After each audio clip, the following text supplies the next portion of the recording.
जय हिंद दोस्तों। सुबह से ही लगातार सोशल मीडिया, ट्विटर से लेकर तमाम सोशल मीडिया प्लेटफॉर्म पर ये खबर सामने आ रही है कि दाऊद इब्राहिम को किसी ने जहर दे दी है और फिलहाल दाऊद इब्राहिम पाकिस्तान के किसी अस्पताल में भर्ती है। उनकी हालत काफी ज्यादा नाजुक बताई जा रही है। मैं ऊपर वाले से प्रार्थना करता हूँ कि दाऊद इब्राहिम जल्दी निपटे और जो अज्ञात वालों ने इसको खिलाए होंगे जहर, पता नहीं किसने खिलाया इसको, जल्दी से निपटे।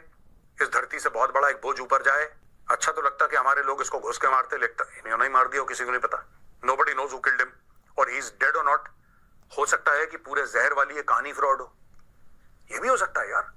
ऐसी जब खबरें पाकिस्तान से आएंगी तो आपको क्या लगता है जो नेबर कंट्री है, बॉर्डर के उस पार के लोग हैं, वो क्या चाहेंगे कि हाँ भाई रिलेशन बेहतर हो जाए। जब उसी दाऊद इब्राहिम ने इंडिया में जो जो काम किए हैं, जो जो कारनामे किए हैं, जिनके उसकी वजह से कितने लोगों की जानें गई हैं, क्या वही लोग चाहेंगे कि जी भाई ऐसा बंदा पाकिस्तान में मौजूद है तो चलो पाकिस्तान से रिलेशन बेहतर कर। मैं अब इनको इस बात पे एग्जांपल देता हूँ, जिन्होंने हमारे एपीएस के ऊपर हमला किया था।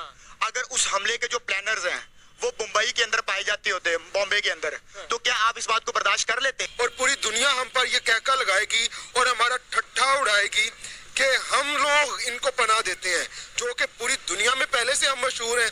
पूरी दुनिया में हमारे कपड़े उतारे जाते हैं। हम किसी और एयरपोर्ट पर जाते हैं तो वो पैंटें शलवारें हमारी उतार कर चेक करते हैं मर्दों की कि कहीं ये दहशतगर्द तो नहीं है। अच्छा बात। सबसे पहले हमारे इदारों को चाहिए कि वो इसको कंफर्म करें या डिनाई करें या एक्सेप्ट करें।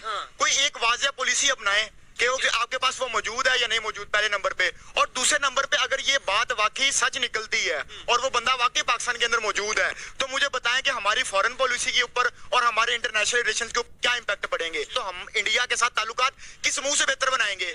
हम उनको क्या कहेंगे कि हमारे साथ ताल्लुकात बेहतर करो? वो कहेंगे कि जो हमारे जहाँ जो टारगेट किलिंग करता रहा बंदा और उसका नाम तीसरी नंबर पे है, मेरे ख्याल जो दुनिया में तीसरे नंबर के ऊपर है। तो आप इसका क्या इमेज दे रहे हैं पाकिस्तान का अगर वो बंदा यहाँ से निकलता है ना? जो गंदगी किसी भी देश में फैलाते हैं इनको जगह मिलती है पाकिस्तान के अंदर, क्योंकि भाई पाकिस्तान को चाहिए पैसा और पाकिस्तान की सेना जो है उनको आप डॉलर दें, दुनिया में आप कुछ भी करें, आप आ जाए यहाँ पे आपको मिलेगी जगह। बड़े राइटर है अनवर मकसूद साहब, उन्होंने कहा था कि पाकिस्तान नमक पैदा करने वाला दूसरे दर्जे का मुल्क है, लेकिन नमक हराम पैदा करने वाला अव्वल दर्जे का मुल्क है। तो क्या बात है सर, क्या बात है सर, क्या बात, ये बात है।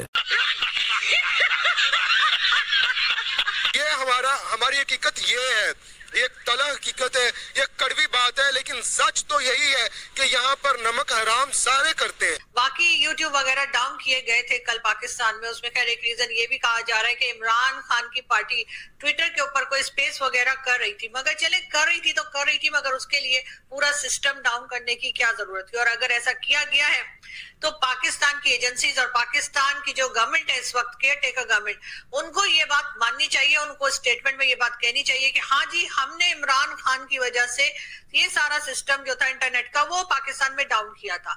और वो अगर ऐसा नहीं कहते तो इसका मतलब यही है कि दोनों बातों में से कोई चीज भी हो सकती है। यानी दाऊद इब्राहिम वाली न्यूज को दबाने के लिए या ये कि ज्यादा लोग उसके ऊपर बात ना कर सके, वीडियोस ना बना सके, ट्वीट ना कर सके, शायद उसको लेकर भी ये बात होगी। अब यहाँ पर प्रेशर यूरोप का भी पाकिस्तान के ऊपर स्टार्ट हो चुका है। यूरोप ने सवाल खड़े किए हैं आज दोपहर को कि पाकिस्तान से पूछा कि रीजन क्या हो सकता है कि आपने सारे इंटरनेट जो है प्लेटफॉर्म शट डाउन